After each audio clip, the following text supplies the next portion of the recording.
Cockroach Janata party. ఈ పేరు మనం కొన్ని రోజుల నుంచి చాలా వింటున్నాం. ఇక్కడ సోషల్ మీడియా ప్లాట్ఫామ్స్, ట్విట్టర్లో, ఇన్స్టాగ్రామ్లో, యూట్యూబ్లో, ఛానల్స్లో ఎక్కడ పడితే అక్కడ దీని గురించే మాట్లాడుకుంటాం.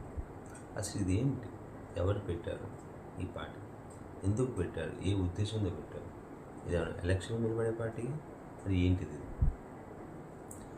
Chief justice of India CJI Suryakant గారు రీసెంట్గా ఇది అడ్వకేట్స్తో మాట్లాడుతూ ఒక హీరింగ్ జరుగుతుంది.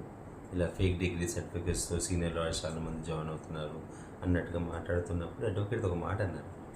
Some of the youngsters in India who are unemployed are like cockroaches. అంటే కొంతమంది ఎవరైతే ఇండియాలో అన్ఎంప్లాయిడ్ యూత్ ఉన్నారో, జాబ్ లేని వాళ్ళు కాక్రోచెస్ లాంటి వాళ్ళు అంట. వీళ్ళకి ఎక్కడా కూడా జాబులు రావంట. వీళ్ళు మహా అయితే సోషల్ మీడియాలో ఏదో చేస్తూ ఉంటారంట, లేదంటే ఆర్టీఏ యాక్టివిటీస్ లాగా అందరినీ ఇబ్బంది పెడుతూ ఉంటారంట. ఇది చాలామందికి అన్ఎంప్లాయిడ్ యూత్కి ఇండియాలో హర్ట్ చేసింది. దాంట్లో ఒక అతను, ఆయన పేరు అభిజిత్. ఆయన బోస్టన్లో ఉన్నాడు ప్రస్తుతానికి. ఆయన ఏం చేసిందంటే ఒక ఛానల్ పెట్టిండు సోషల్ మీడియా ప్లాట్ఫామ్లో, ట్విట్టర్లో.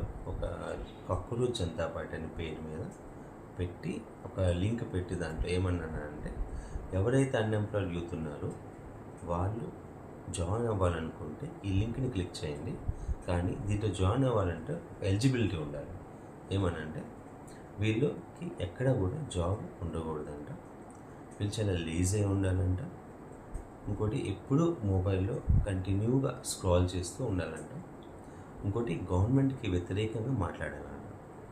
అంటే గవర్నమెంట్ అది తప్పు చేస్తే వాళ్ళని కడిగేయాలి అన్నట్టుగా ఈ 4 క్వాలిఫికేషన్స్ ఉంటే మీరు ఈ లింక్ కొట్టండి, ఈ ఫామ్ ఫిల్ చేయండి, జాయిన్ అవ్వండి అని చెప్పి ఒక పోస్ట్ చేసింది దీంట్లో, ట్విట్టర్లో.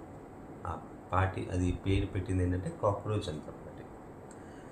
సో ఒక రోజులో అది ఎంత వైరల్ అయిందంటే వేలల్లో చాలామంది జాయిన్ అయిపోయారు ఆ ఛానల్ని. ఎవరు ఎక్స్పెక్ట్ చేయలేదు ఇంత వైరల్ అవుతుందని. 24 to 48 అవర్స్లోనే దానికి 3 లక్షల ఫాలోవర్స్ అయిపోయారు. ఇది 2 days బ్యాక్ అని చెప్తున్నాను. ఈ రోజుకి ఎంతమంది ఫాలోవర్స్ తెలుసా?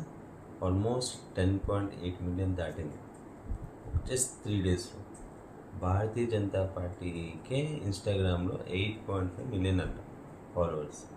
దాన్నే దాటేసింది. మరి ఇంత వైరల్ ఎందుకు అవుతుంది ఈ ఛానల్? ఎందుకంటే ఈ ప్లాట్ఫామ్ పెట్టింది అన్ఎంప్లాయిడ్ యూత్ కోసం అంట. సో ఎంతమంది అయితే ఫాలో అవుతున్నారో వీళ్ళతో చాలామంది అన్ఎంప్లాయిడ్ యూత్ ఉన్నారు. అంటే వీళ్ళంతా ఫ్రస్ట్రేట్ అయి ఉన్నారు. ఈ దేశంలో జరుగుతున్న రూల్స్ కానీ, ఎంతోమందికి జాబులు లేకుండా, డిగ్రీ ఉన్న, సర్టిఫికేట్ ఉన్న, చదువుకున్నా కూడా జాబులు లేక, గవర్నమెంట్ వీళ్ళకి ఏం చేయలేక వీళ్ళంతా ఫ్రస్ట్రేట్ అయ్యి ఏం చేయాలని తెలియక, అయ్యో మన కోసం ఒక ప్లాట్ఫామ్ పెట్టారు, మనం ఏమన్నా కూడా దీంట్లో చెప్పుకుంటాం, ఈ ఛానల్లో చెప్పుకొని మనం గవర్నమెంట్కి తెలియచేసుకోవచ్చు అని చెప్పి అందరూ ఈ ఛానల్ని ఫాలో అవుతున్నారు ఇన్స్టాగ్రామ్లో. అయితే ఇది ఇంత వైరల్ అయ్యేసరికి ఫైనల్గా చీఫ్ జస్టిస్ ఆఫ్ ఇండియా ఆయన బయటకు వచ్చి అఫీషియల్గా ఏం మాట్లాడారంటే, ఆయనంట ఇది అన్ఎంప్లాయిడ్ యూత్ని ఉద్దేశించలేదు, ఎవరైతే ఫేక్ డిగ్రీ సర్టిఫికేట్ పెట్టుకొని ఇలా జాబ్లు కొడుతున్నారో వాళ్ళకు ఉద్దేశించన్నాను. సో ఇది కొంతమంది తప్పుగా నన్ను అర్థం చేసుకొని ఇట్లా చేస్తున్నారు అని చెప్పి ఆయన అంటున్నారు. కానీ ఆయన అనేసరికే ఎప్పటికో అది వైరల్ అయిపోయి అంతా అయిపోయింది. ఈ ప్లాట్ఫామ్ ఓనర్ ఎవరైతే ఉన్నారో ఆయన అభిజిత్, ఆయన ఒకప్పుడు 2020-22లో ఆమ్ ఆద్మీ పార్టీలో పనిచేసేవారట. దాని తర్వాత దాని నుంచి బయటకు వచ్చేసి వేరే దేశానికి వెళ్ళిపోయాడు ఎంఎస్ చదువుకోవడానికి. ఇప్పుడు ఆయన అక్కడ నుంచి ఇది ఛానల్ క్రియేట్ చేసి ఫుల్గా వైరల్ అయింది. ఈయన ఏమంటున్నారంటే ఫౌండరు, ఈ పార్టీ ఆయన ఎలక్షన్స్ కోసం పెట్టలేదు, గవర్నమెంట్ని క్వశ్చన్ చేయడానికి ఒక సోషల్ మీడియా ప్లాట్ఫామ్ ద్వారా అన్ఎంప్లాయిడ్ యూత్ తరఫున పెట్టారని చెప్తున్నాడు. కానీ ఆయన ఒక మేనిఫెస్టో రిలీజ్ చేసింది. ఫ్యూచర్లో ఒకవేళ ఛాన్స్ ఉంటే ఎలక్షన్స్ నిలబడితే ఒకవేళ ఆయన మేనిఫెస్టో ఏం తెలుసా?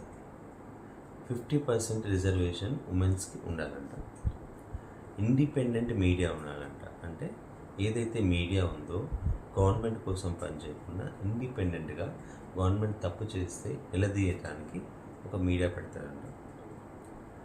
ఇంకోటి, రిటైర్డ్ అయిన జడ్జెస్ కన్నా ఎవరైతే గవర్నమెంట్ కోసం అనుకూలంగా పనిచేస్తున్నారో ఇన్ని సంవత్సరాలు, వాళ్ళకి రిటైర్ అయ్యాక ఏ జాబ్ లేకుండా ఉండాలంట. అంటే ఇప్పుడు జనరల్గా అయితే రాజ్యసభ, లోక్సభ ఎక్కడో ఒకసాట మనకి ఈ రిటైర్డ్ జడ్జెస్కి జాబ్స్ దొరుకుతాయి రిటైర్డ్ అయ్యాక.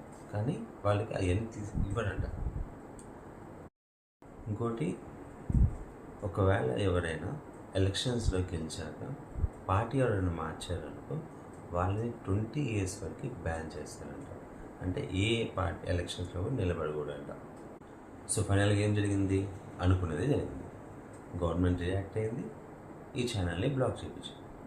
సో కాక్రోచ్ జనతా పార్టీ ఇంకా ఉంటుందా? ముందు ముందు ఏమవుతుంది? ఆ ఫౌండర్ ఏం చేద్దాం అనుకుంటున్నాడో మనకి సమయమే చెబుతుంది.